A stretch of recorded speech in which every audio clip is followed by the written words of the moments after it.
Yes, it's a bit very pixelated. Ah, no, it's good. It's good. Okay. All right. Yeah. Let's get started then.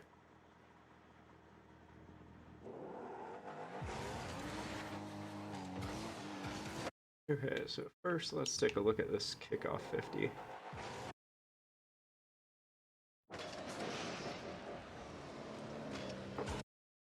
So try and square up on the ball more.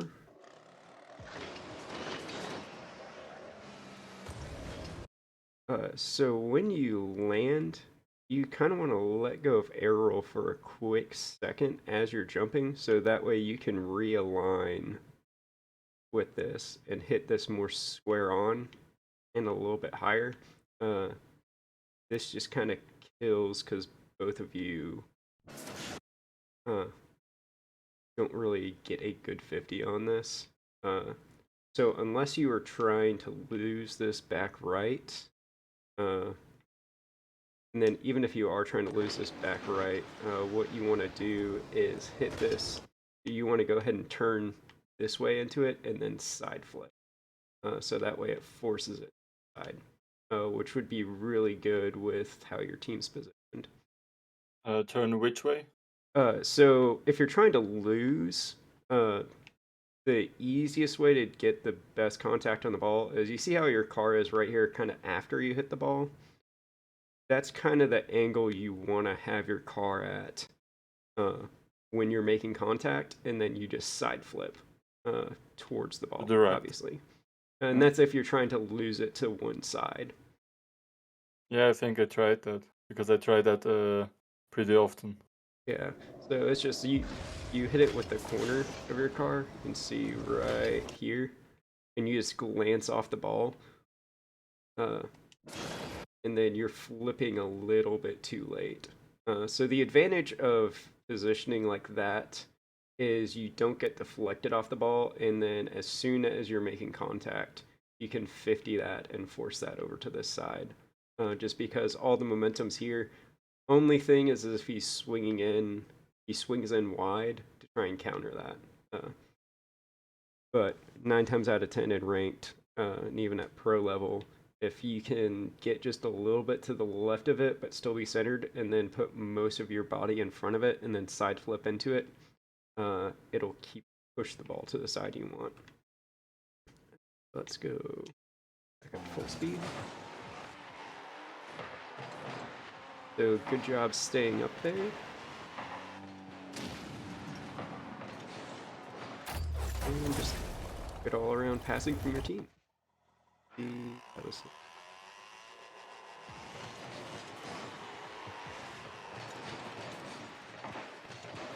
okay. So you're a fairly aggressive player.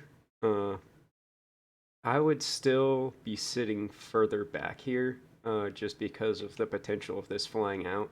I preach this a lot in solo Q3s and even in twos. Most of the time, if you're last back, you want to be sitting sideways uh, at the halfway line or just behind, depending on how fast the ball's moving. It just gives you options. And while yes, your teammate is maybe rotating out here, and I say maybe, and then he turns back in.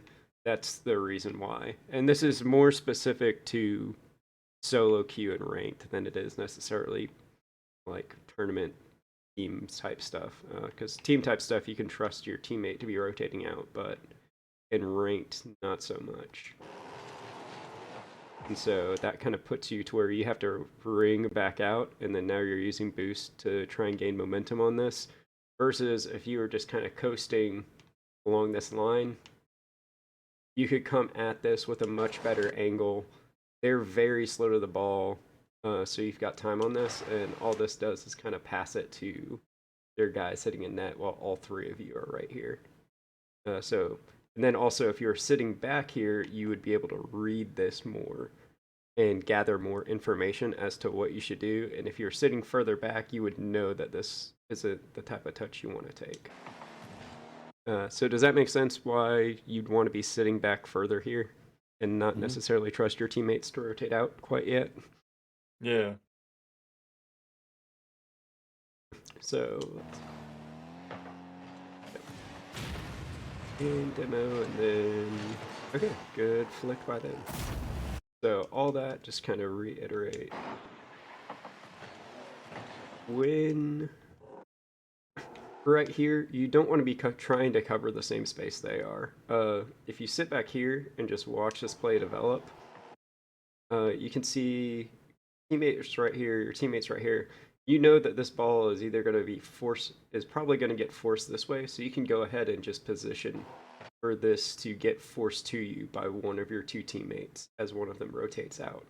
Uh, all of them are pointed this way. This guy's rotating back through. If you're sitting back here, see how easy this is going to be to challenge from this angle? And if you just sat back, I'm pretty sure you can get a good shot from here, from this side coming in, with a ball that's moving. Uh, Yeah, so Problem is I'm not very good at shooting with a wide angle, so so this I yeah. couldn't shoot it. Yeah, I mean, this is a shot that diamonds and plats can hit with relative consistency. So I'm sure that if you put in a few hours of a training pack, like this ball is moving super slow, so it's going to be really easy for you to read. Oh, you see it bouncing off the wall? Bam. You still meet it at the same time, but you have it with more contact. You can come in and basically be just the right of it, air roll to the left a little bit, and then side flip or corner flip into this if you need to aim a little bit more. Uh, but then that right there, this is a free top corner shot. It does take a little bit of skill and practice to do, uh, but positioning yourself for this, uh, I mean that's a shot that you can hit at least 60% of the time, you know. So that's the importance of staying back and reading, is it gives you that option versus forcing you into trying to make a block. And then even here, I wouldn't touch this ball yet. He's not a threat on the ball. He just got bumped. He's sideways. Take control of this. Let it bounce. Try and catch it. He may have been a little bit too far to try and catch that. But yeah, I mean, even then, instead of slamming this into the corner, if you just got in front of it and got a soft touch behind him, or soft touch over him, versus slamming it into the corner back here, you would have kept the ball closer and would have been able to beat this guy a little bit easier.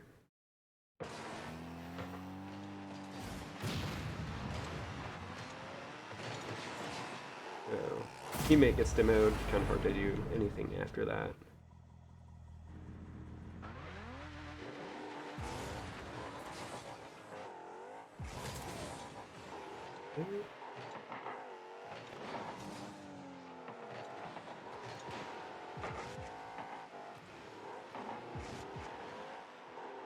Okay, so right here, see this? Keep on this ball. Keep pressuring this guy. Your teammate's back in their net. He doesn't have any boost. Trying to get it out of the way. You see him just front flip. That means he's out of boost. Like you don't see any boost trails from him. So you gotta challenge this earlier instead of conceding all of this. Yes, your teammate's back here, and this kind of works out. But again, if you put this pressure on him, he's gonna throw this away earlier. He's gonna feel more pressure. He's not gonna get as good of a touch. Okay, he messes up anyway.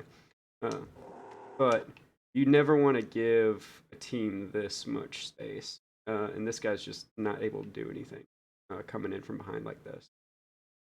Does that make sense as why you'd want to be challenging and not turning away here? Yeah, definitely. Uh, I just thought that our third teammate could be much nearer to the play, so I wouldn't go because we could double commit or something like that. yeah, and that's one of those things like if you just, I'm not saying you have to challenge this, but just keep pressure on it. You can drive up here, hear that your teammate's coming from your left, and go, okay, now he's got the challenge. Now I can rotate back out. But here, it just keeps the pressure on him versus him having all this space. He sees this guy, but he's like, okay, he's half the field away. I can take my time to set this up, and you see that he does. Yeah. Versus if you're pressuring this, now he's like, oh, I've got a guy right there and a guy right there. I can try and hit this. Uh, he's going to have to hit a very hard shot to do that. So, and Bones really should be grabbing pads and be right here. But because he sees you here, what happens is because you rotate back and kind of hesitate here, now you two are kind of covering the same positions. So it's more of a defensive off the ball double commit more than anything. Does that make sense? Yes. Okay. See that shot.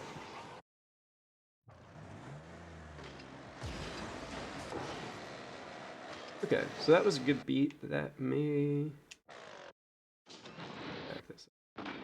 Okay. Okay, that could have been a goal. It's a tough. It's kind of a tough shot trying to beat somebody. Uh, so here's something else that I'm starting to notice: is you see how your boost trail's curving? No. How do? Huh. Yeah. Yeah. So what this means is you're not getting good reads on the ball, and you're trying to adjust too much in the air versus on the ground. And what that does is that kills your momentum. Uh, because instead of all your momentum going in a straight line and then you making a slight adjustment here to get the micro adjustment that you need to hit it exactly where you need on the ball, uh, you're jumping and then so you see driving straight, you jump, and then now you're boosting trying to readjust your angle. And that's what makes this shot so difficult. You see how you did zero adjustment on the ground? Now you're trying to use all this boost to make these adjustments. That's what's making these shots difficult for you. If you just make that slight adjustment on the ground, so if right here you read this and you just turn left ever so slightly and then jump, then your momentum's going to be in line and you're going to meet this ball faster and you're going to already be up right here and you're going to be able to hit that in the net 9 times out of 10. Like you don't even have to flip into it. Like you just faster, you'll put your nose square on the ball and that's going into the net. But it's hard to do that when you're making your adjustments in the air to catch up to it versus making your adjustment on the ground and it just being a straight line. Yeah. So let's speed that back up. So that may be why your shots are so difficult, or why you're not the best at shooting. Is that right there? Yeah. I have sometimes I have problem that I can't do very small adjustments at the ground. Let's see. Let's watch this aerial too. Let's see. Let's see if it's the same issue. Yep. See, exact same issue. Yeah, as soon as you jump off the ground, you're having to readjust immediately. And so instead of boosting forward into this and keeping that momentum, you're readjusting trying to make this versus straight line again, just fall square on the nose. And you beat this guy cleanly. So, and that's with you moving slower than you could. So if you just made that slight adjustment on the ground to read that and just jump straight, you'd be able to get above this ball just a little bit more and make that an easier shot. So it looks ever so slight, but that boost curving like that immediately off the ground, that's I think gonna That may push you up a rank or two if you could just get that down. Because that's going to add so much more speed and consistency.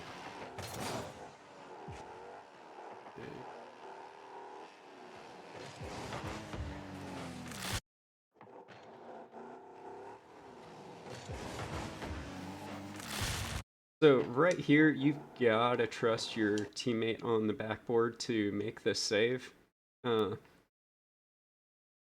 This is the right positioning. This is the right play from him. He just gets a little bit unlucky with that touch. Yeah, that was just a little bit unlucky. But you've got to trust him to make this, or you've got to immediately challenge. What I would do here, uh, since you've got one person right here, is instead of turning into the net like this, I would be going up the back wall, challenging in such a way that's going to force him to hit this ball high. Because what that's going to do is that's going to allow your teammate to basically shadow this play and be, okay, he's forcing this ball high for me, so I don't have to worry about the net at all. I can just wait for whatever he does off the backboard here. So if you challenge this, he's going to see, okay, he's blocking off the low angle, so I've got to hit this higher up and hope to get a pass off to my teammate off the back wall. And then Bones here can just keep driving and bang this off the back wall instead of trying to make this save right here. Does that make sense? Yes, but what has his teammate to do with it? So Crypt 1x. So what this is doing is this is limiting his options to either some god tier type shot top corner from a flipper set or something, but also if he's up here, he's gonna see his teammate down here. So he's going for the goal right now. And right now, this is kind of that similar idea to the first part of the replay, where you see how much space this guy has. So let's count how many seconds from when he first touches the ball to when somebody challenges him. So we're at 350.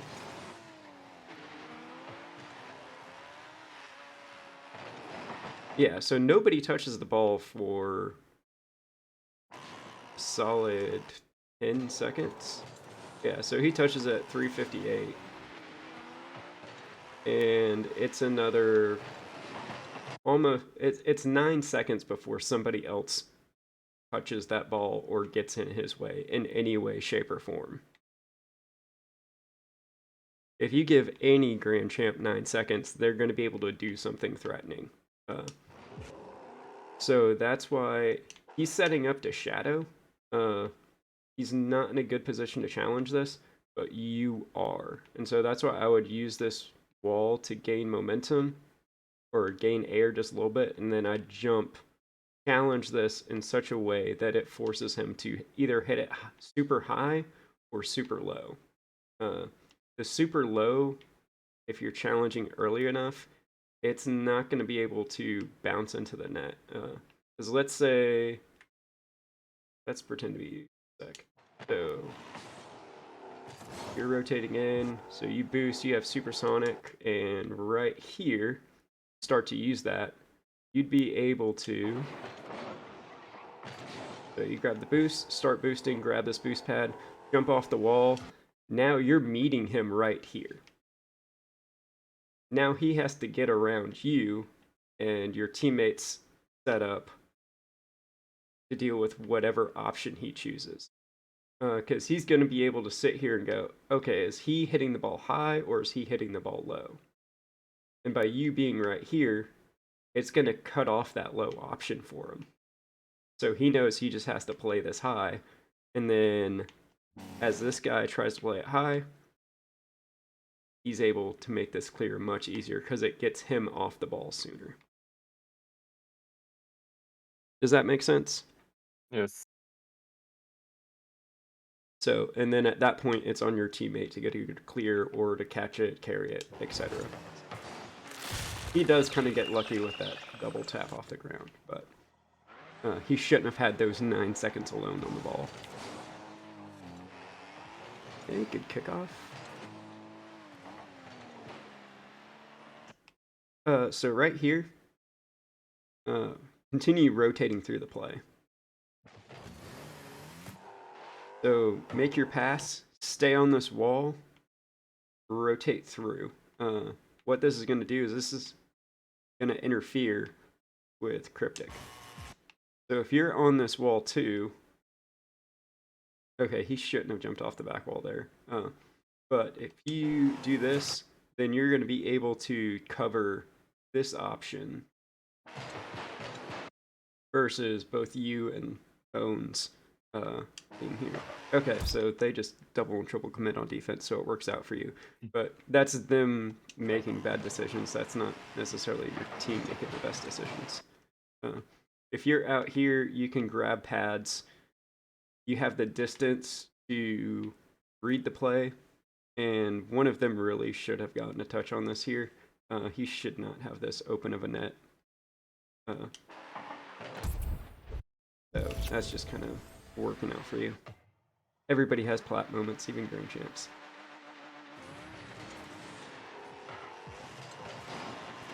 Okay. Just pointing that aerial thing out again. Plus, I shouldn't have jumped in the first place. Yeah, it's not that bad that you jumped. It's the angle that you see how you have a habit of immediately jump and then adjust. Yeah. That's what's killing you. Jumping here is fine. If you had this angle before you jumped, like you just turned ever so slightly and jumped at this, you've got a solid shot on net that if you can rip this top corner or even just 70, he's going to have a hard time saving this. So if it's not that you jumped, that was the right decision to go for this ball. I mean, that's your job as the guy cheating up. It was just look at the angle you jumped at versus the angle you needed to jump at.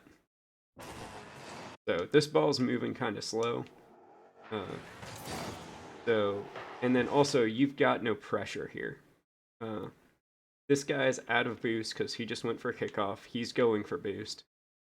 You're beating this guy, and this guy's leaving the play. So you've got time to line yourself up on this shot. Or at the very least, swing around wide just a little bit. And like instead of jumping right then and there, let's say you're far enough back, instead of boosting right here, just turn, power slide, turn in, and then as soon as you have forward momentum again, or all your momentum's going forward, that's when you would jump from here, and you can get a clean shot. So I think we've diagnosed. I think about if I would just catch it, because the one in the corner, the opponent, he isn't there yet. So I could catch it, and then if he would challenge, I could flick it to the back wall, and the teammate could follow up. Or if he doesn't challenge, I have a free flick. Yeah, so that's another I don't option understand you have here clearly too. why I should shoot it. Just because the reason why is if you hit this, if you get consistent at this and hit the shot, there's no possible way for him to save this. That's why it's the best option. It's a mechanically demanding option, but it's the best option because it's a goal. Catching it and continuing the play is the second best option. Does that make sense? So it's not that either of those are necessarily bad, or that catching it and stuff is bad, but it's you have an immediate goal versus take control of the ball. So another thing is the reason why you think you have time to catch it is because this guy is respecting your shot. If he doesn't see you going for this, he's going for it, and this is going to turn into a 50. But I am very close, so I could just watch him, Mhm, and if he would boost towards the mhm. ball, I would shoot it then. True, but also the reason why a catch here is going to be more difficult is because of how slowly this ball is dropping. Uh, so watch how slow this ball is moving. That's going to be another 2 seconds before it's low enough for you to actually catch it, unless you're trying to do like an air dribble catch a foot off the ground. Uh, so you see why jumping here forces this guy to stay back a little bit more. Mhm. So that's why he stays back. Versus if he comes up here and keeps all his momentum, let's watch it from his perspective. So he grabs it, he's coming forward. See, he was already boosting, and then he saw you jump, and that's when he turns away. Yeah. This would have been a 50 at best. You may have been able to get a perfect catch and gotten a flick, but he still would have been challenging it, and that would have been super close. And we're not going to be able to tell if that would have happened, but he has that option. So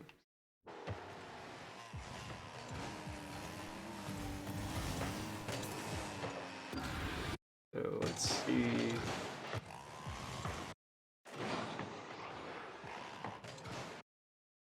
So yeah, so your teammate just gets faked here, and this is why you all don't want to double jump off a challenge. You only want a single jump, because then if you double jump from this far away, you're committed high, and then your opponent can just go low by not doing anything else.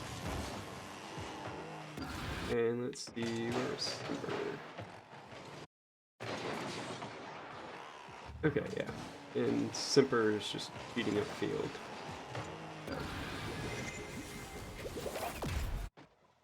Alright. Watch kickoff again. Okay.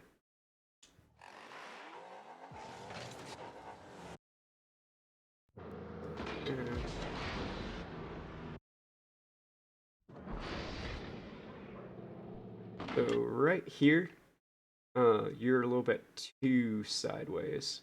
Still want to be almost kind of at a 45-degree angle here. That's why he's also going for this, and that's also why it kind of kills. But that's why you want to be at that 45-degree angle.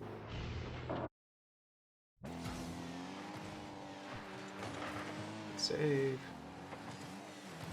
Okay, good job being set up for an outlet pass.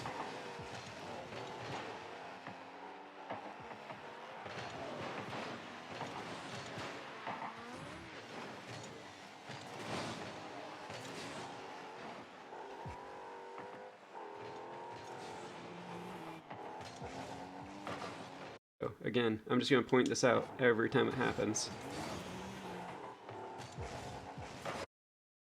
The curving of your boost trail. Work on that micro adjustment on the ground, and that's going to really help you out.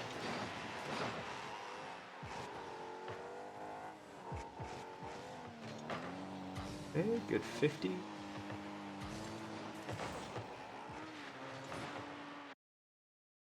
You shouldn't be trying to follow this up. You should still be trying to get back in rotation here. So right here, if he hits this off ground, you should be expecting him to be following this up. If anything, you should be trying to get mid or trying to get behind Simper, whether that's actually rotating behind him or just getting to the left of him. Because this is his spot in the rotation, and there's no reason to jump for this. At this rank, you should start expecting your teammates to be able to make a follow-up touch. I just thought from the wall when you are driving downwards. Yeah. I never get these, and my teammates in ranked most of the time don't get it too. So I Mhm. just was like, nah, he won't get it because they never get it. This specific type of shot. Yeah, So and I this thought is I should go. Yeah, and this is one of those. It's once you get to the GC level, well, that's pretty much true at champ and below. Champ, it starts to change depending on the type of player they are and the situation. But at the GC level, you should be able to expect them to take a touch and take a follow up touch. It may not be the best follow up touch, uh, and they may whiff and stuff, but you never want to commit to them whiffing until they actually whiff. You just want to cover that option.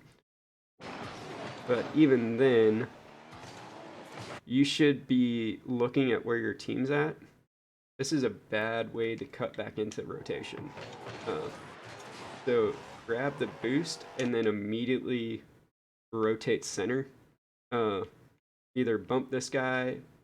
My playstyle, I would be going for a demo off of him. Yeah, me too. Remove any mid mid pass option. This guy's leaving. Uh, so it's basically a 2v3 right now, and if you make that a 2v1, helps your team out. And then the other reason I would go for the stem out is because it's already on the way that I would be rotating back into this play. Good to steal the boost and slow this guy down, but then you still need to get back into rotation. Uh, but because you do rotate in here, I would be rotating still behind him. I would just realize, oh, I shouldn't be here right now. I need to be on this guy's left. So I would immediately beeline it over here so this guy knows, oh, he's going behind me. So he can fill in the space that he should be filling in. And then that'll stop this double commit altogether.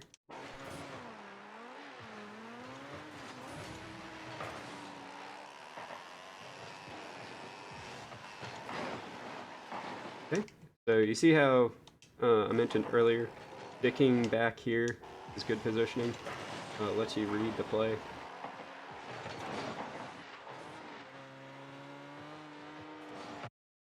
So right here, you've got to put a little bit more trust in Bones, and so driving straight down the middle isn't the best idea, just because it doesn't let you cover very many options. Because right here,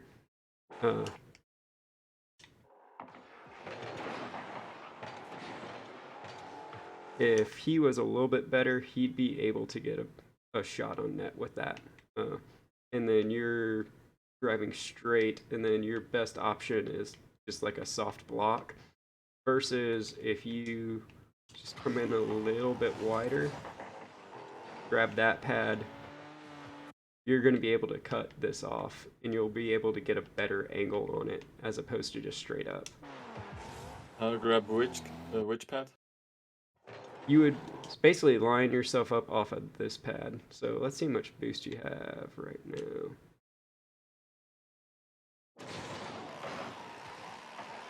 Or hold on, let's go to your player view for a minute.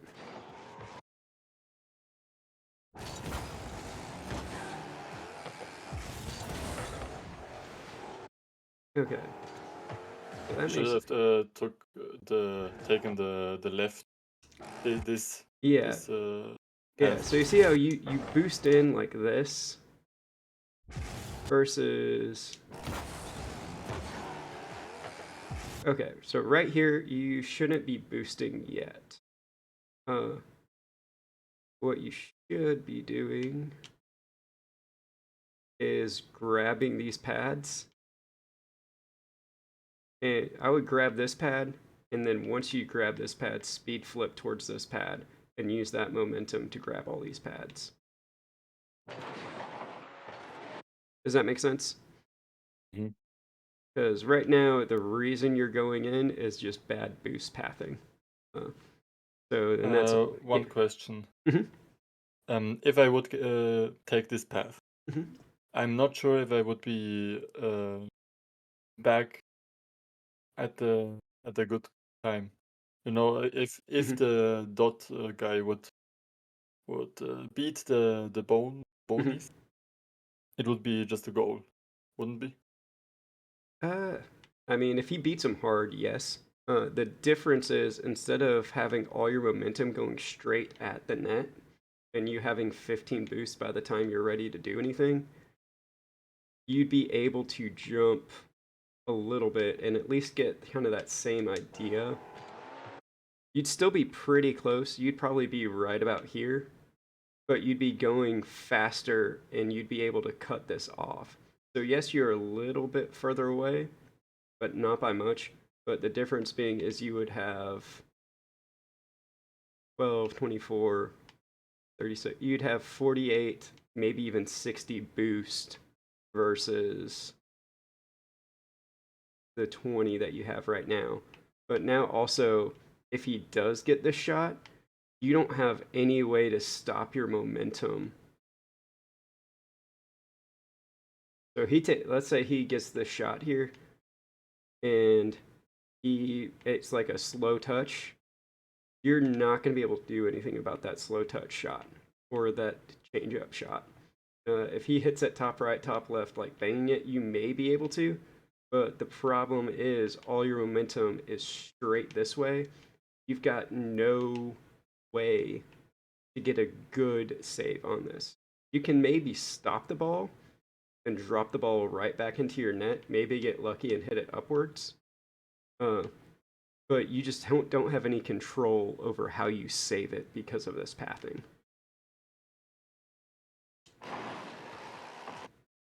Does that make sense? Yes. So let's see what you could have done even before that.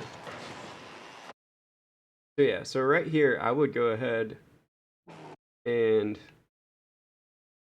line yourself up on that boost pad. See how you missed 1, 2, 3? And so now you've missed out on 24 boosts that you could have been using as you're boosting back to get this. So part of that is just awareness of what to do once you hit the shot and what boost pads are available.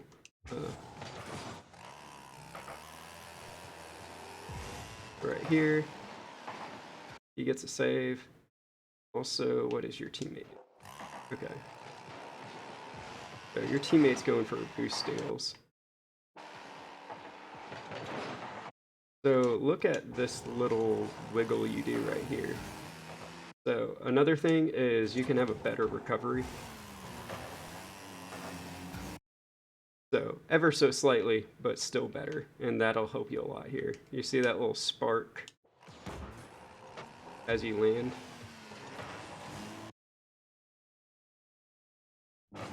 Yeah. Did you see that spark? Or no? I didn't. Here, let's slow it down. So yeah. So right there is you not having a good recovery off of that shot. So this also slows you down. Because now instead of having all your wheels on the ground and being able to control, you bounced. And then that's this much more distance that you're covering not only this way, but you've got to cover this way. And so that's why pros seem so fast. It's not that they are physically faster, it's that they're able to recover and use that momentum better. Because that bounce right there also kills momentum.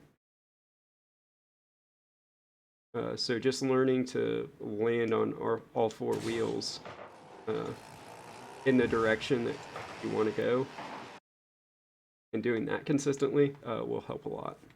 So if you land with all four wheels there earlier, you can land and aim yourself all four wheels down, jump to this, and you have more momentum there. And you save yourself 2 seconds. Or maybe a second, second and a half, but that second, second and a half puts you back in even better position. So recoveries is another thing that will help you out. Okay. So super fundamental stuff here.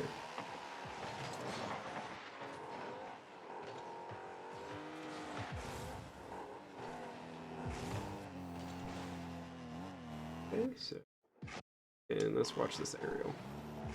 It was just a missed touch, and then Yeah. I tried to get a air dribble to the left.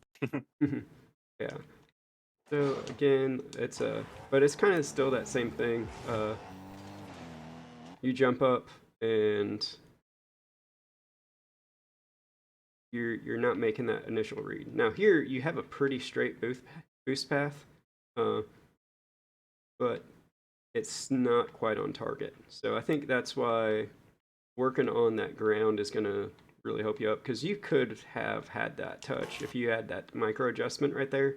He may have been able to bump you off, but you may have been able to put this as a shot on net instead of an air dribble as soon as you see him up. So.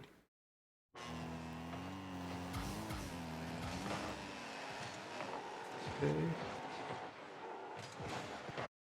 So right here, nobody's on the ball. You need to be getting back in third position. You should be flipping here. It gives you speed, and you can maintain that speed, and it gets you in a better position.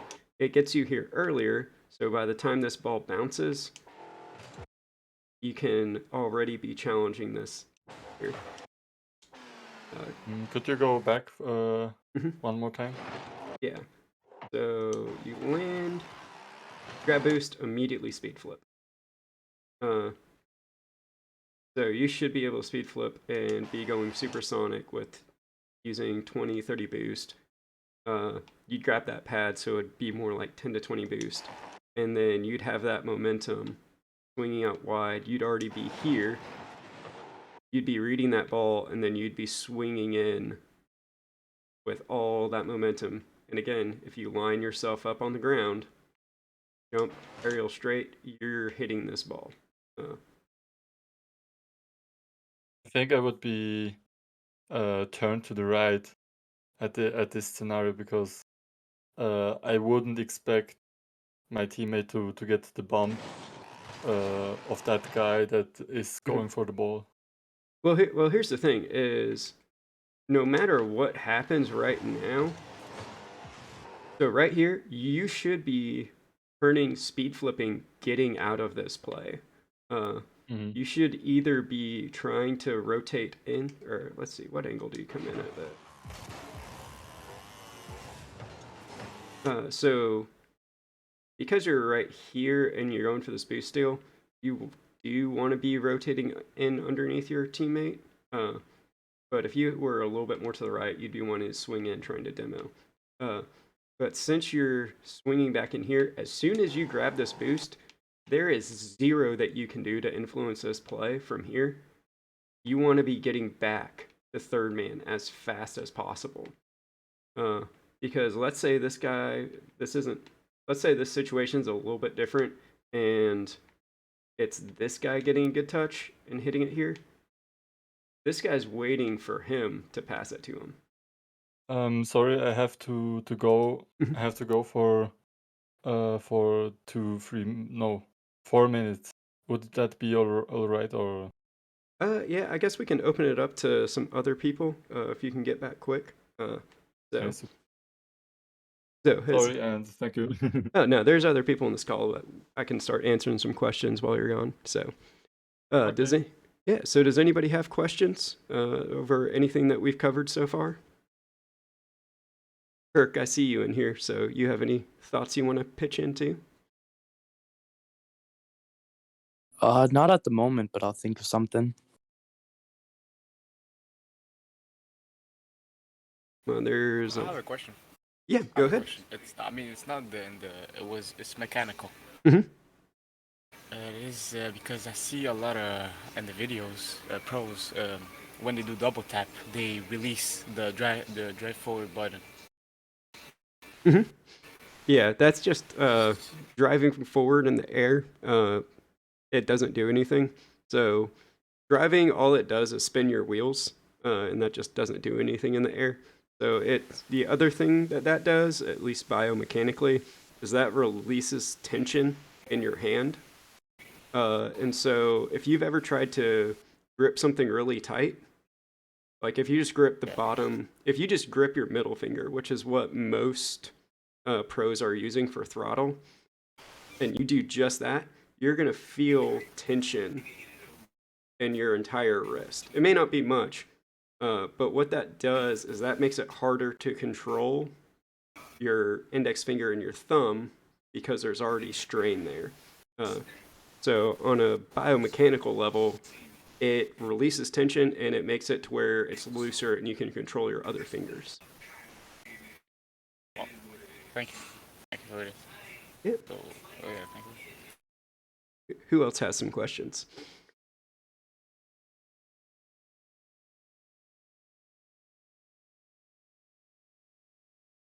Come on. I know somebody has questions here. We've been going over a lot of stuff here. There has to be somebody who has a question. Or I'm going to make Herc freestyle for until he gets back. And you guys do not want to hear Herc rap. Okay, that joke was bad. All right, so something that you had mentioned early on in the call about how we're correcting in midair with the curved boost there. I am horrendously guilty of that. Could you elaborate more onto that? Yeah. So the thing is you want to use as little boost as possible while in the air or while getting to the air. That's why you see pros go up the wall so often, is because you can get from here to here with either 30 boost or 0 boost. So if you're here, you now have 30 boost that you can use in the air versus if you jumped from here. So another thing is if you jump and just boost straight forward, you're going to reach supersonic and you're going to maintain all your momentum going in one direction. If you don't, then you're going to be slower to balls and then you're not going to be able to get as hard of hits. So an easy way to work on this is to just go into basically any aerial training pack. And your goal at first should be to jump, line up your car, let go of your left stick, and just boost and see how accurate your read is. Because what you want to be able to do is line up on the ground, get your momentum going, jump, and immediately boost in the direction that you're going. And then you're just making a slight adjustment as you jump. So that way your boost path is completely straight. And then once you get like 2-3 feet from the ball, that's when you would make that micro adjustment of whatever you need to get that shot exactly where you need it. But that's going to increase your speed, reduce the amount of boost that you have to use for aerials. Because let's say you're driving this way, and then you need to touch a slow ball that's sitting right here. If you're driving this way and you jump, now when you boost to try and get to this ball, you have to boost backwards and this way. So you've got to start subtracting your momentum that you have traveling this way, as well as add momentum traveling this way. Versus if you drive and you turn and then you jump, now all you have to do is add more momentum going forward. So I kind of exaggerate that as far as, okay, versus adding here and here. But it's the same thing even if you're off by just, 3 or 4 degrees. So if you jump and you're slightly to the right of the ball when you jump, or that's where your momentum's aimed, then you still have to subtract that momentum that could be going forward and make that go this way. Does that make sense? Yep. Yeah. And so, like I said, an easy practice for that is just go into your favorite aerial pack or wall play pack or whatever, and just practice jumping and immediately boosting in a straight line. And you're going to whiff and you're going to want to move your left stick, and don't. You want to stay, you basically, as soon as you make your adjustment, you want to let go of your left stick and see how accurate your read is. And then eventually you'll start to narrow in on that. And that's going to make you faster, more accurate, and it's going to make all your aerials easier. And it's just good practice to have. So a lot of us we work on our aerials in workshop maps. And so we're really good at adjusting in the air as far as getting our car in a good position. But then we kind of over rely on that skill and waste a lot of boost versus a game realistic scenario where we need to conserve as much boost as possible.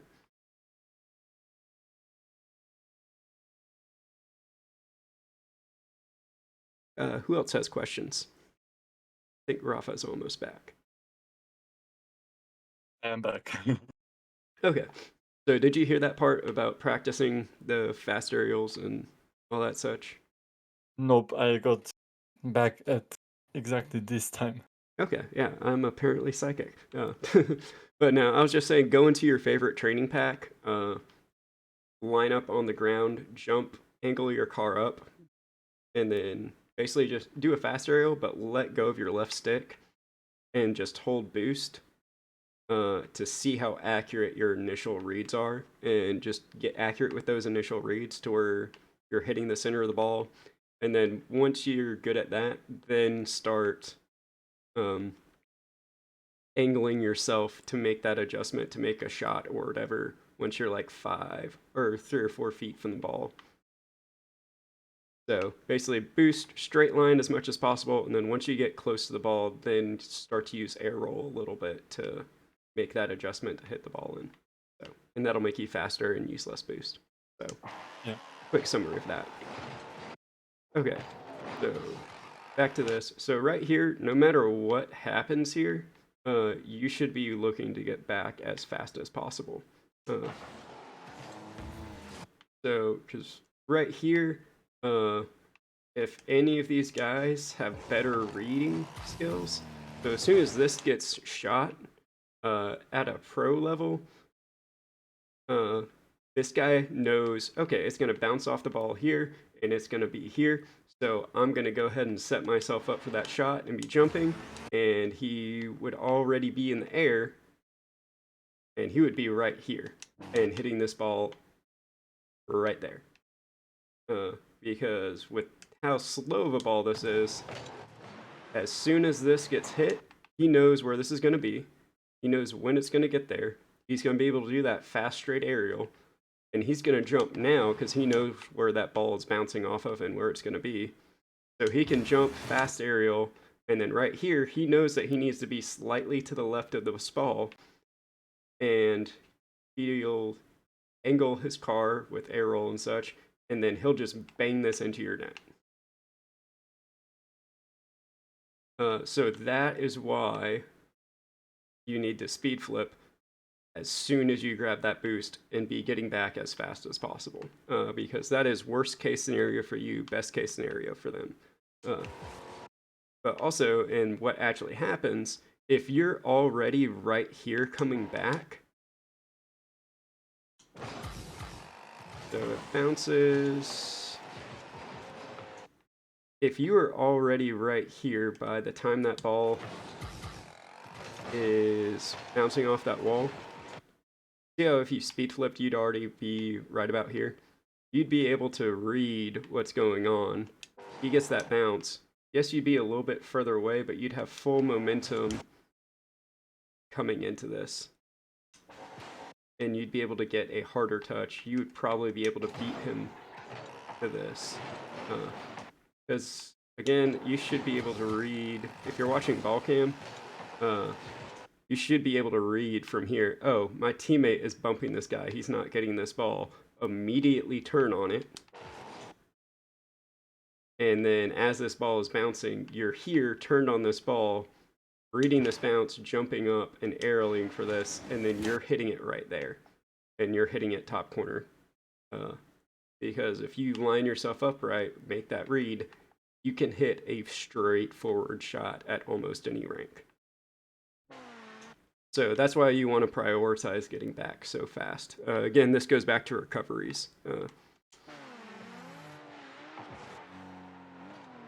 So right here, let's see, what can you do to make this easier on yourself?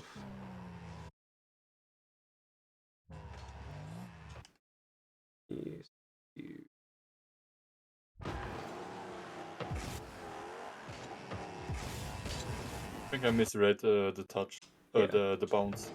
Yeah, so let me...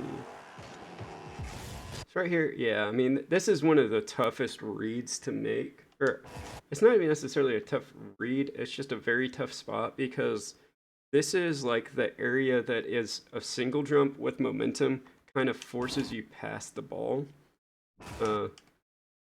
And then also he's close to this, and so he's making a touch, or he should be making a touch there. If he makes a touch there, then you hit that. So that's what I imagine you're doing, is you're reading a second touch from him. I think my main purpose was just to get him off the ball so my teammate behind me could have the ball for free. Yeah. So yeah, so he just kind of threads the needle. He sees you coming, and so he drops off. But this is where fake challenging would have really been your best option, just because it's in this awkward position. Especially if you're not confident with making these things 100% of the time. If you just come up here and sit and then start to turn away, he's like, oh, this guy's coming for me. And then you just kind of turn back this way. Now he makes this really soft touch. You see him let go of boost to try and control this past you right here. So he does it before you even jump. So if you're reading that, you can know he's lost control. You should, see how he's lost control of this before you even jump off the wall? Right here. He doesn't have control of this ball anymore. He's How trying do I see that? Huh? How do I see that? He doesn't have control of this ball. Look how far away from it he is. The only time a opponent has control of the ball is if it's touching and there are no sparks. So right now, he is attempting to gain control of this ball. Yes, he has quote-unquote possession of it, but he doesn't have control of it. He's trying to gain control of it. So, like, he still doesn't have control of this ball. See what I mean? If he had control of this ball, then it would still be with him. So all this boost and stuff that he's wasting trying to take control of the ball, if you just sat here, he'd be panicking. And let's see let's not even worry about how much boost he had. But you see how they're just fake challenging this, just driving up the wall? Instead of jumping here, he sees that he may not even be paying attention to you. He's focused on trying to control this ball. So if you just wait up here, he gets that touch. He still doesn't have control of it. If you're on the wall, you can immediately turn on this just by fake challenging here. Okay, you turn back. So now you're angled back here, or you're kind of facing this way, but still watching the ball. So he goes, oh, he lost control. And now you would already kind of be turning back, and then you can turn this into a shot. So fake challenges are really OP, especially if your opponent's trying to control the ball. So good demo attempt, makes them awkward. Again, boost pathing. That's wide open right here. This space needs to get controlled. They're all three in this corner, and you've got a teammate back. You have time to grab this boost and cover positions that your teammates aren't. Versus now, almost all three of you are in the dead center of the field with low boost. Versus here, let him cover this, and this is kind of on your teammate as well. For kind of being aggressive, and also your other teammate for getting demoed. So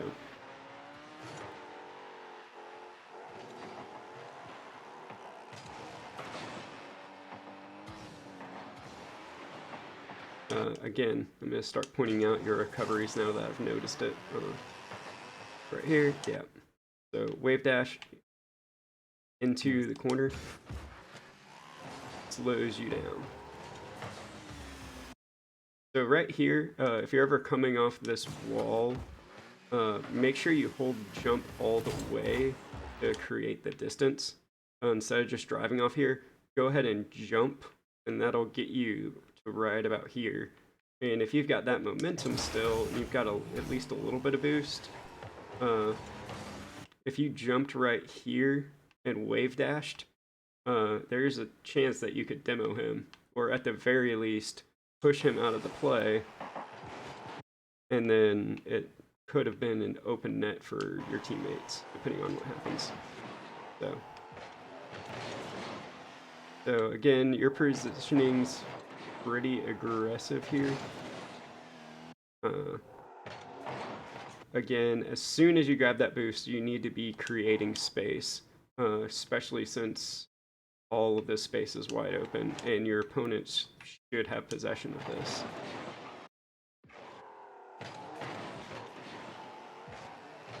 So also, if you jump, you speed flip, now you're here, you've got a better angle on net for when he hits this. So you'll have momentum, you'll be able to turn into this and have a better shot on net. Or you can fake challenge this and make him throw it away to your teammate who's already rotating in position. So that still kind of happens, but fake challenging here would be better, just because it doesn't slow you down.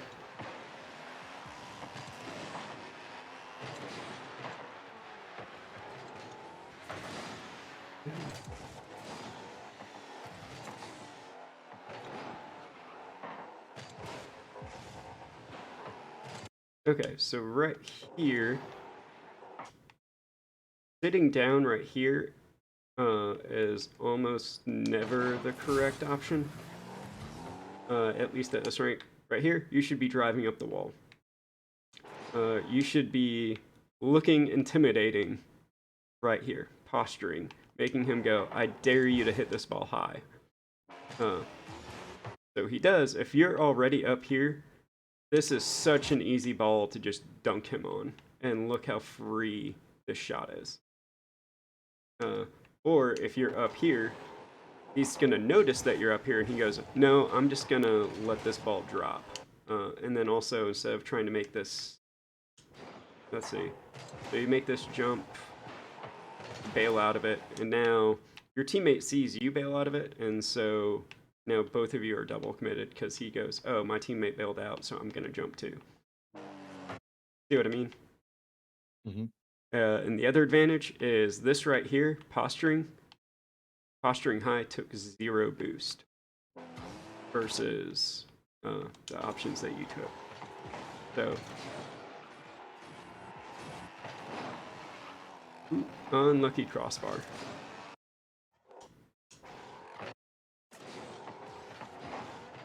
Here.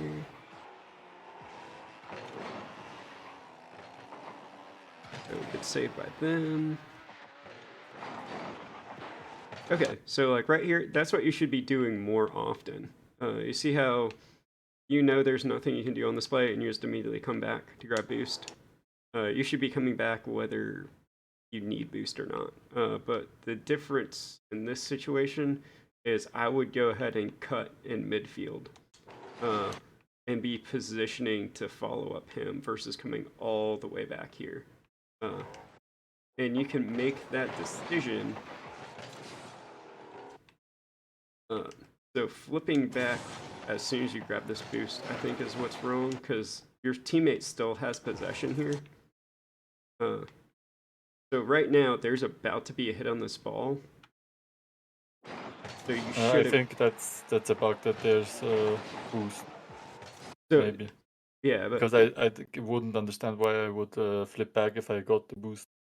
yeah, but even then,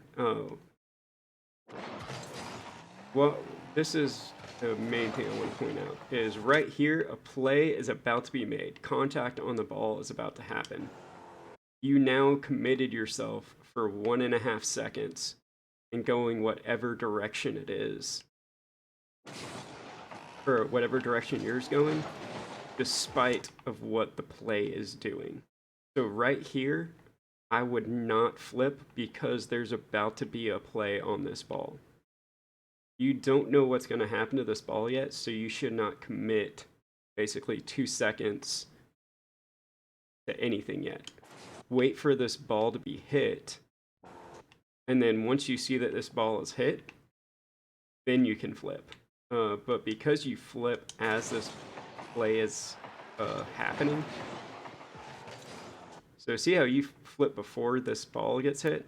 If you don't flip, you're just right here. And then you can immediately start grabbing pads and coming in. And let's see how much boost you have right now.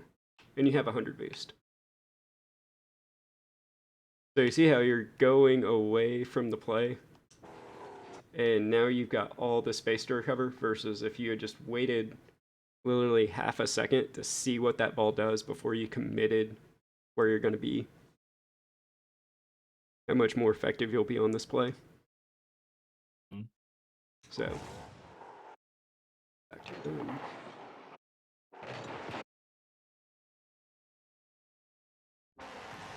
That's not what I can do.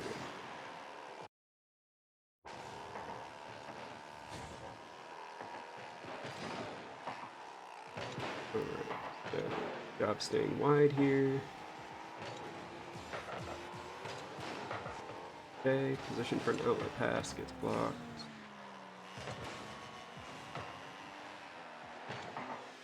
Okay, good control touch. Bad triple commit by teammates. So one of the things that you can work on, so this is actually a really good catch. You just got to work on, again, this is that same principle just off the wall now. So you get, this is a really good catch. What you got to work on now, actually let's see White, how good of a catch this. So right here, yeah, so that's a pretty good catch. But you see how you jump off the wall and you're kind of in this awkward position to get to the ball?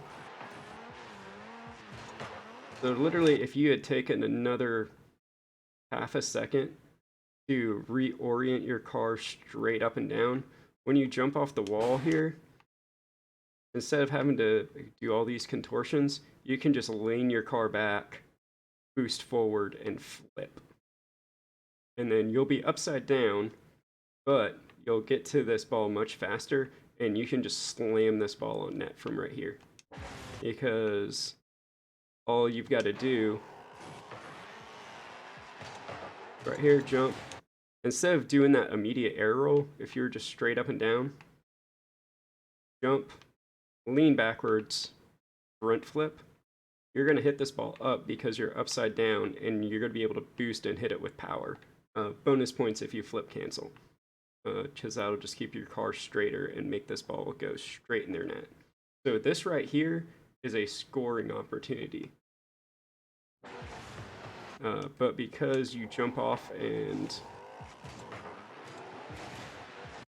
don't get yourself set up before the jump, that's what causes this real awkward play. Because they're in a panic because you're already down. But again, the catch was good. It's just that follow-up that you need to work on. And it's the same principle just down here.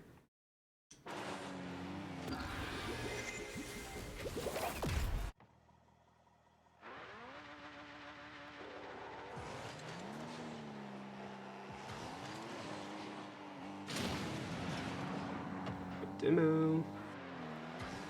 Teammates are double committed in the corner.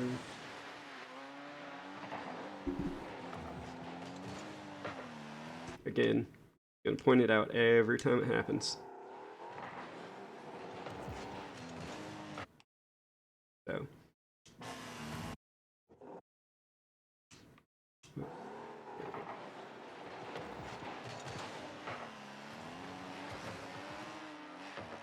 So something else that you could be doing here is just sitting right, kind of basically on this boost pad position right here, almost as if you're waiting for a double or a pass off the back wall to put it in your own net. Because your teammates are kind of already right here. This is like a little bit more aggressive back post positioning. So if you're right here, it's much easier to read this, and you can take momentum and cut this off, and then also put this back in your corner And then also, if they hit it somewhere, you can kind of read where it's going. And it'll just make it easier on you. Or, if you're fast enough at reading it, you can hit this off your back wall super hard. Just coming in from this angle instead. And then it'll bounce off, go over them, and then now you've got a free counterattack. So using your own back wall as a fourth passing player is really overpowered when they're double committing. You'll notice a lot of ones players do that is when they're like low boost and their opponent has boost, but they've got the ball and they're coming in for a demo. Is they'll just slam it off their back wall as hard as possible and make their opponent back off so they can grab pads and such.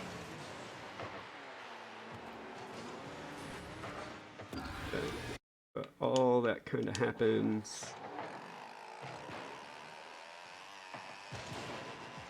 So again, this is another position where there's not a threat of a hard shot here. So I would position yourself a little bit wider here. Your teammate should be able to cover anything coming in from this direction. Yes, he does get bumped, but that's his fault. If you're, again, positioning a little bit more aggressively on defense, same idea. Right here. Basically, you're doing what this guy's doing, except you're beating him to it, and instead of shooting it towards your net, or just popping it up like that, you can hit it off the back wall and get a good clear, or at the very least hit it off the back wall back into the corner and relieve a little bit of pressure, and buy your team a little bit more time to get back. So that concludes the replay. Do you have any questions about anything that I've said? Yes, one thing. Mhm. You told me that in general we shouldn't leave the opponent's space. Yes. Now the thing is, sometimes it's just not possible to not leave them a bit space, Mhm. and that's where I just, out of curiosity, I ask myself, how much seconds do I have maximum before it gets really the problem? Mhm. So at the pro level, it's going to be 2 seconds between each touch, maximum, unless there's like a solo play, and then it's even not necessarily 2 seconds because it's a solo play and like they have control over it. But if you watched pro play, it's going to probably be 3 to 4 seconds max before somebody's challenging a ball. Most of the time, it's even less than that. So when to give your opponent space is when they're not a threat and they don't have control over it. So like, let's say you bang the ball to their side. Let me see if I can find a good example of when is an okay time to give them space. So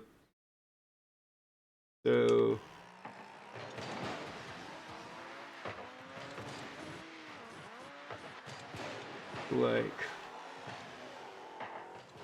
they kind of control the ball the entire time, so there's not too many times that's okay to give them space here. So like right here is the time that you guys are both giving them space, and that's what leads to pressure, which followed up by a mechanical mistake and double commit leads to the goal. So that's why you don't want to give them space, because it pushes them in a panic. The only time to give them space is if your team is entirely boost starved and you guys need to get boost, and at that point you're just banging it down the field. And then even then, it's 2 people collecting boost, 1 person with a little bit of boost going up to challenge. So it's the optimal time is to never give them space. Giving them space means that they're winning that boost battle war, and then there's other issues to address there. So does that make sense? You only want to be giving them space if they don't have control. And you want to be closing that space as they're gaining control. Mm-hmm.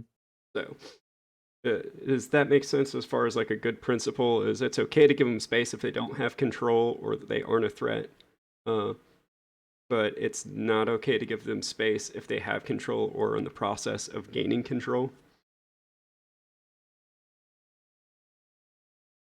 So, where was that wall dribble? Or I think it was what, right? I think it was right around here.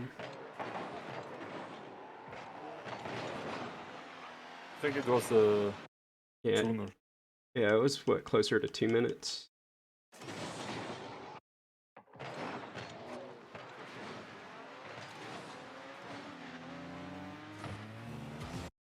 I think it was after that.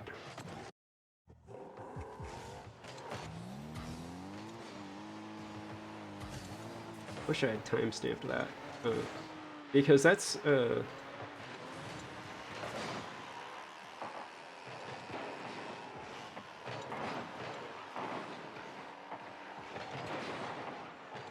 see if we can find it.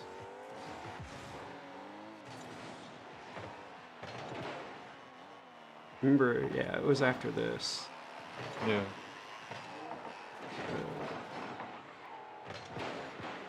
Yeah.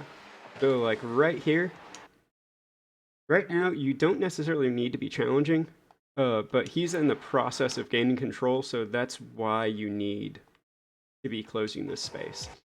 So right now, yes, it would have been great to get this touch. You're not going to really get a powerful touch. And at the pro level, he would have already kind of had control over this. So like right now is the time to be closing space. But you don't necessarily need to challenge if you're not confident yet. Like right here, fake challenge is fine because he's still in the process of trying to gain control of this. So like right now is a perfect time to let your opponents have some space because they're still trying to gain control over this. But that's only if you guys are trying to gather boost, because right now the ball is not a threat to anybody.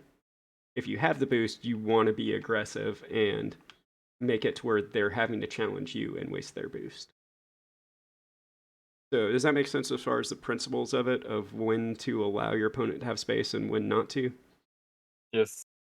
So, all right. Well, does anybody else have any questions, or I'm going to go ahead and wrap this up? All right. Well, unless you have any other questions, Rafa, I'm going to go ahead and wrap up this call.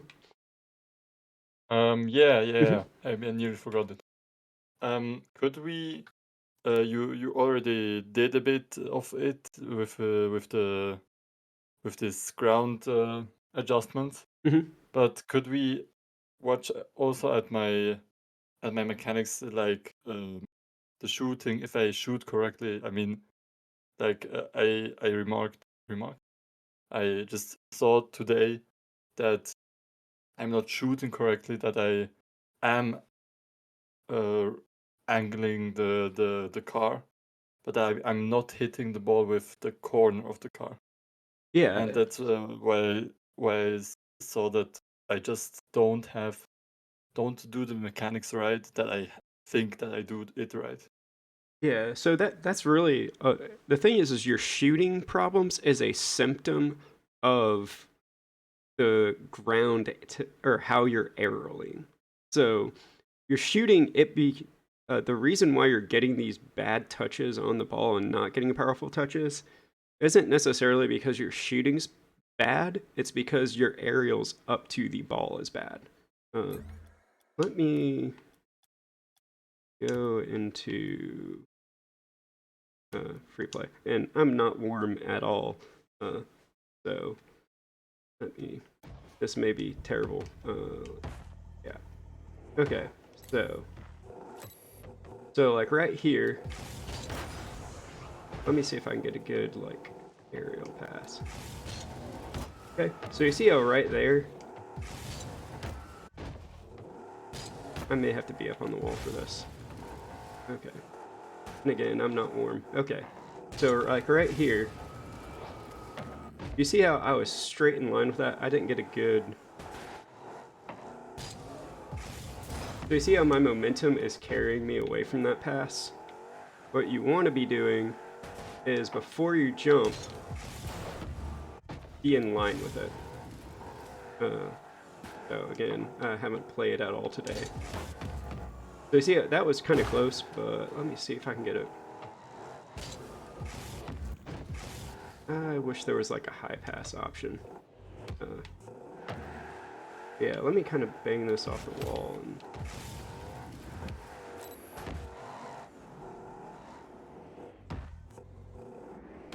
Again, sorry, I'm not warmed up at all right now. So like right here, you see how I'm not angling my car correctly for it? So, if I angle my car correctly, you see how I don't have to use my left stick, I don't have to make any adjustments. Let me see if let me try and get a good, like, high bounce. Okay. So, see how I didn't have to adjust there until the very end, and I was still able to make good contact with the ball? So, like right here, just nice and slow. Sorry, I'm not warm at all right now. But you see what I mean? Like, even right there with that pinch, I just had to line my car up. And yes, it's easier at the ground level, but see, like right there, I was able to hit that ball center, and all I had to do is angle my car properly. So the same principle applies, it's just now, with that last second, so.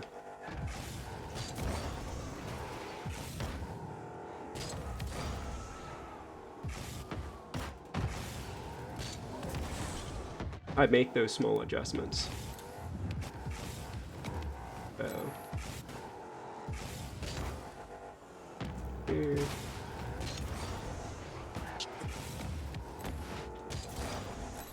Alright, so this one's nice, lofty. I'm gonna jump. See how I didn't have to readjust myself at all and I still made contact with the ball? That's what you want to be working on. Let me change to a training pack.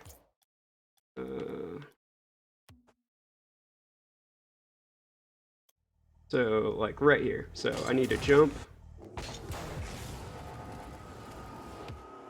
See how I made contact with the ball and how little my car moved? Yeah.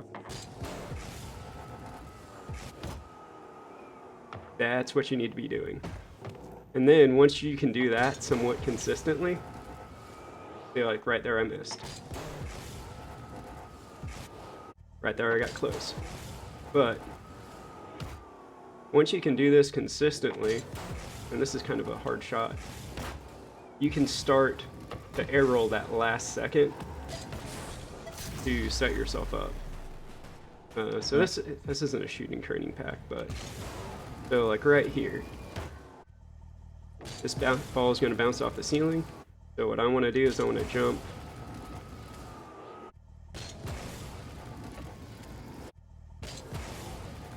See how I'm not adjusting? There we go. So Yeah.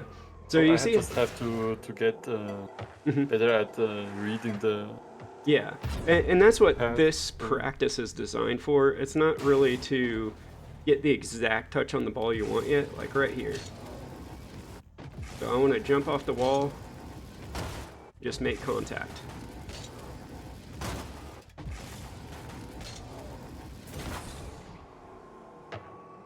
You see, it's all about just making contact with the ball and making as little adjustments as possible. So you see how right there I was able to, let's watch the shot again, or like the actual shot. So you see, I read this, I jump, see how I make no adjustment whatsoever? Yes, it's a really easy read because it's that low to the ground, but Right there. I missed. I'll make a small adjustment there. Oh, I didn't adjust at all right there. So this is something, it's not easy to do, but it will get you good fast. Versus, now watch if I try and make all these adjustments. You see how much slower the ball goes? Versus if I get a good... Actually, let me go to the next shot. Okay, yeah, so here's a good one. So right here. Okay, so I made a slight adjustment at the end, but now watch what happens if I need to adjust. Actually, yeah, so right here's a good one. So right here, I'm making a bunch of adjustments.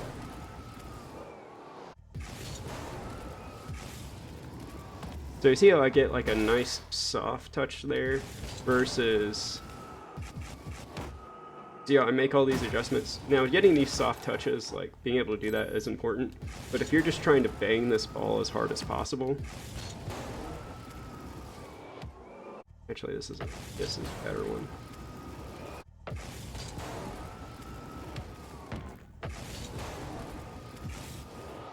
Actually, I don't even... Oh wait, yeah, this isn't the pack I wanted. Let's just go into the basic aerial. Like, literally the most basic of them. What you want to do is just jump, aim.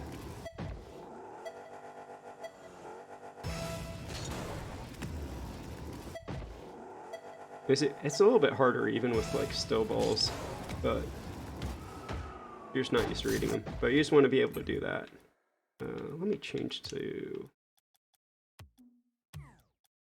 one that's actually moving, so we aren't waiting every...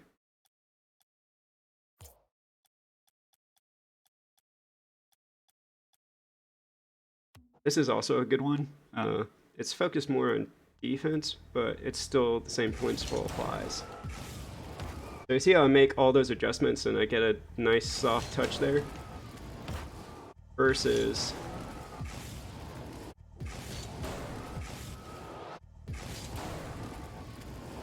Nice soft touch. Versus if I get a good run up first, and then...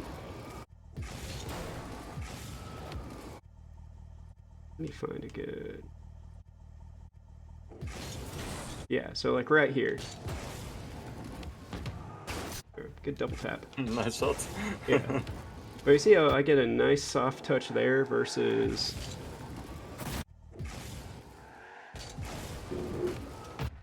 I actually hit that properly.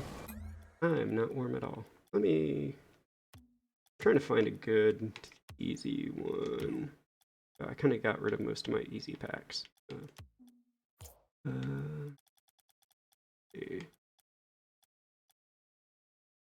Yeah, so let's just go into this one. Let's see if this has...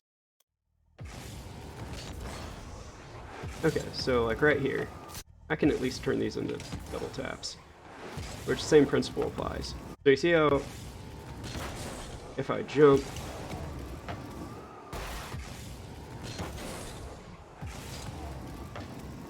see how I'm missing these? So that one I got good angle on, but you see how powerful it was versus if I jump up and I make all these adjustments. See how much slower it goes?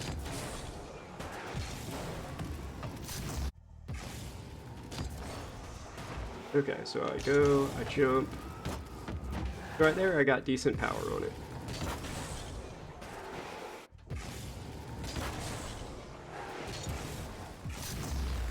I just could not hit the backboard today, which is weird. Okay, yeah, so here's a good one.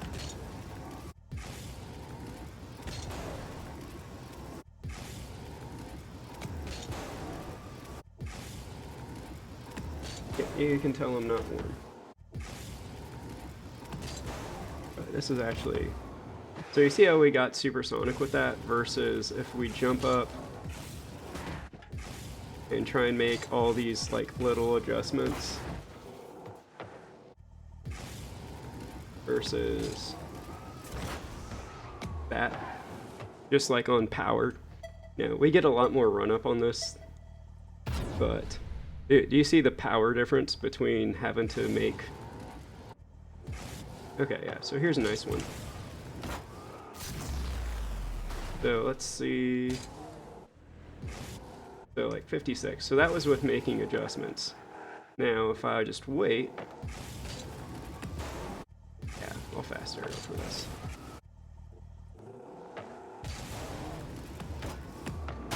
See how much faster that was? Even though I was off target? That's the difference that I'm trying to get across here. I'm just not warm at all. So, does that make sense as far as how to practice that? And like I just showed you, it's hard to get those reads, even with basic shots, when you immediately let go of your stick. But when you do that, you can start to get closer to the ball, and you'll be better with your reads, and you'll have to make less adjustments. And the less adjustments you make, the less boost you have to use, the more powerful your shots are, the faster you'll be able to get to the ball, the faster you'll be able to react, which then increases the ability to reach the ball faster. And it just cycles in on itself. And it's all from just that basic of an exercise. So, is there any other questions? Or Syntax, does that explain how to do that exercise that we were talking about? No, that works for me. There's actually the going through champ pack is what I'm working on right now, and it has a lot of shots like that. Yeah, and so it's just, again, jump, fast aerial, or just jump and aerial, depending on how high the ball is and if you're going to flip into it or not. But just getting to there and as straight a line as possible will do you wonders for your aerial. Off the wall as well. So same principle applies. You just got to take into account your momentum, and it just is a little bit different feeling off the wall, but it's the same principle. So, actually, let me show you.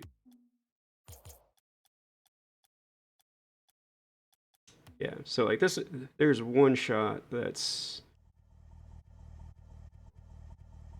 Yeah. So like right here. So you make all these adjustments in the air, just trying to make contact with it. So, versus if you jump and get this perfect straight line, see how much farther that goes? If you get that perfectly, you can actually score this. But it's all about just holding that. So that was just a bad alignment. But you see how just adding that boost and keeping it straight does much better than trying to jump and make all these adjustments.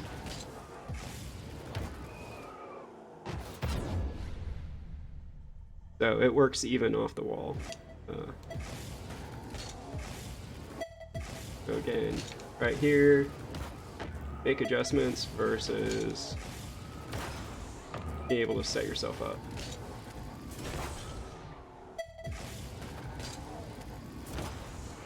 Not gonna lie, I'm kind of mad how much of a difference that makes.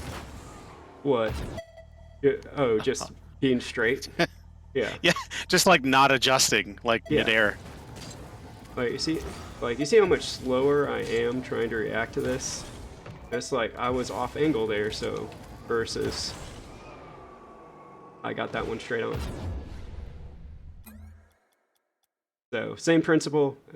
I don't know why I'm so good at doing that off the wall and terrible doing that in a silver training pack, but okay. Champ consistency, everybody. So there you go. Any other questions from anybody before I close this out? I have an unrelated question. Do you have any coaches that run on mouse and keyboard? I do not know who would be helping that. What is it that you're trying to figure out? Because I can help answer with. I was just curious, honestly. Okay, yeah. I don't think anybody does, honestly. Mouse and keyboard is much more a freestyler setup for the most part, just because you get the same precise control. Like every movement is precise versus having the flexibility of all the tiny angles. Right. So that's just kind of the trade-off of it. So, but no, I don't know any coaches that are mouse and keyboard outside of the like freestyling community. Cool. Anything else before I wrap this up?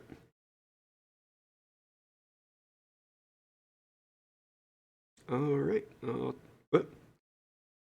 Did you have anything, Rafa? Or I'm going to go ahead and wrap this up I now? just wanted to say thank you very much, and I just tried it out with this harder touch, this straight line, Mhm. and it makes such a difference. Yeah. It's crazy. Right? Yeah, it's pretty crazy, and it is a hard skill to learn. It's because it's kind of like playing pool, where you got to line up that angle, but the angle's different, or the ball is moving. uh, but yeah, if you can learn that skill, and it's something that obviously I'm still working on, but it will make a huge difference, and it'll make you more confident going for aerials. It'll get you there faster. It'll work on your reads. Another thing that you can do is start working on packs that bounce off the wall, and read it before the bounce. Like just set up a training pack. Like I'll show you how to do this. Actually, Actually, I have one that's very good. It's called backboard therapy. no. So this is a different idea than backboard therapy. That's a good training pack, but this is what I'm talking about. I'm just gonna call this reads, and so like here's how you would create these shots. So let's go into this edit ball. So basically, what you'd want to do is aim this, make it bounce off the wall, and then put yourself over here. And so now we're going to test the shot. So all we get is this right here, and our goal is to jump and read this before it bounces.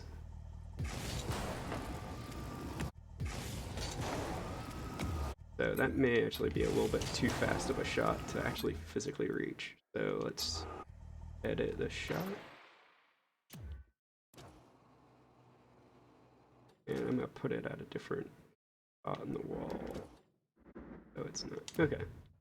So let me edit it. I'll make it a little bit easier. Okay. So now let's test the shot. So our goal, and the reason you want to kind of put it far away is you want to practice reading it before it bounces.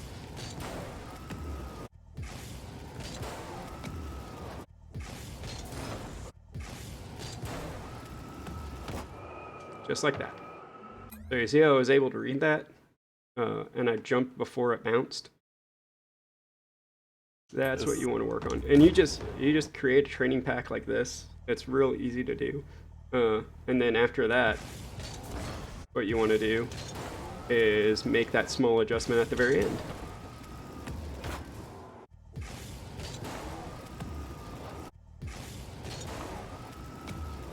But isn't it sometimes necessary to just fly a bit away from the ball so you can fly more towards the ball to get more power or something like that?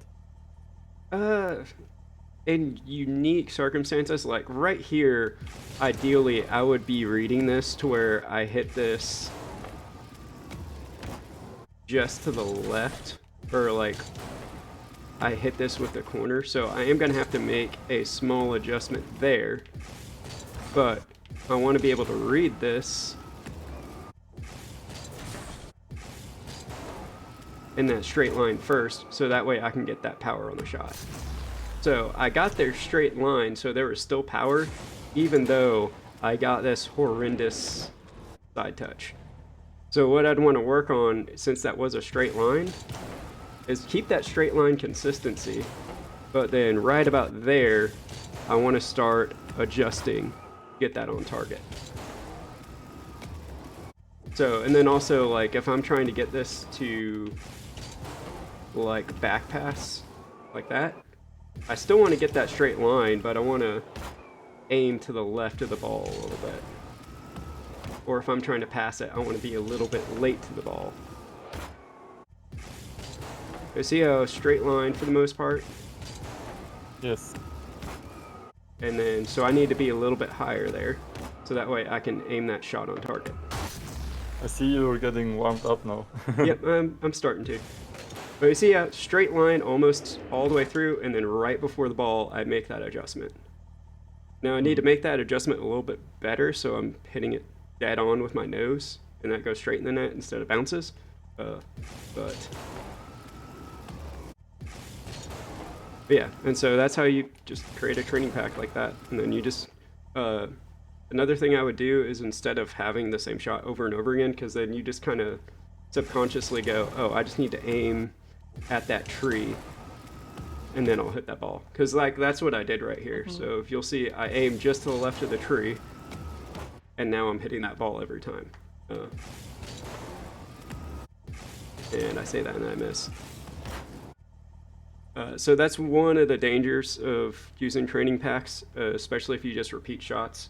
So what I would do is I would just create like a pack of this that's just 20 slight variations of this, and then just do the pack all the way through without repeating shots. So that way I'm not gaining the muscle memory of the shot, I'm actually practicing reading the ball. So there you go, and that's how you create a training pack. So no, I don't want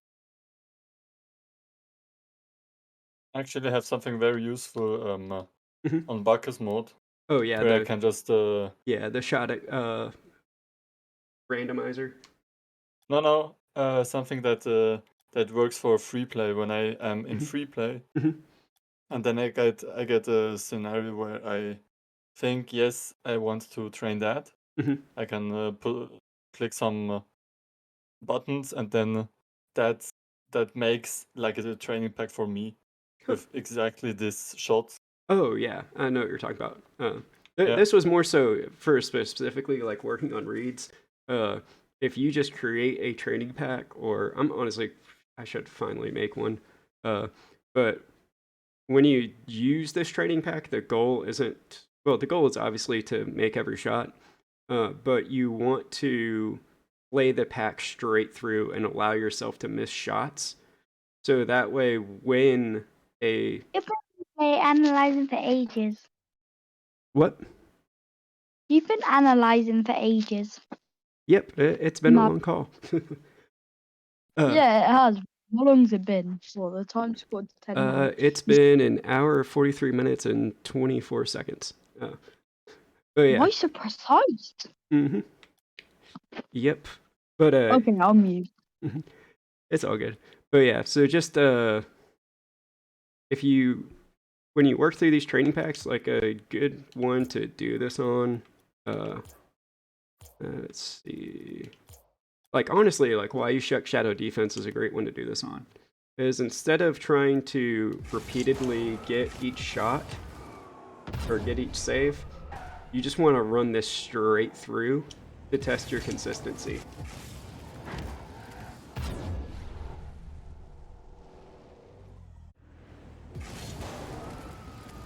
So like right here I missed. I just let that one go, and I know I'm inconsistent and need to work on it, and I just go to the next shot. I don't keep doing it, that way I don't build up the muscle memory of that shot and think I've got that shot down.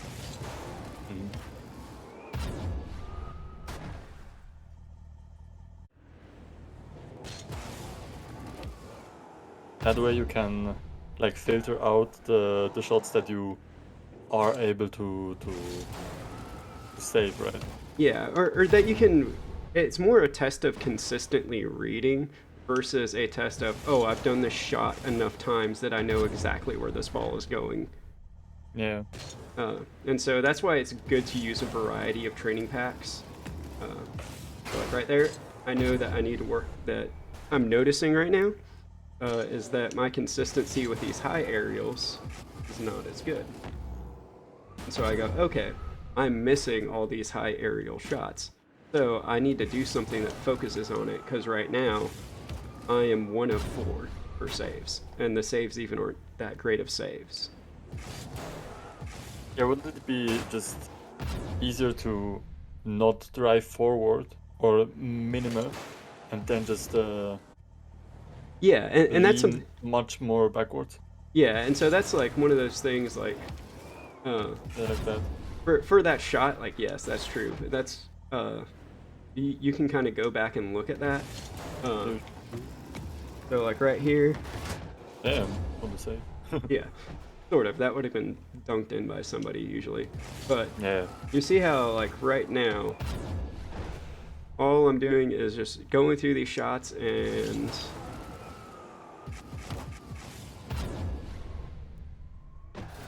getting these like nice control touches. DMs.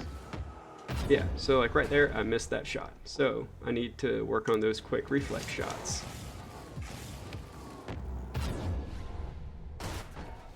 And so this is how you train consistency. And so, okay, I've gone through the 20 shots. What's my actual, or I've got one more, but.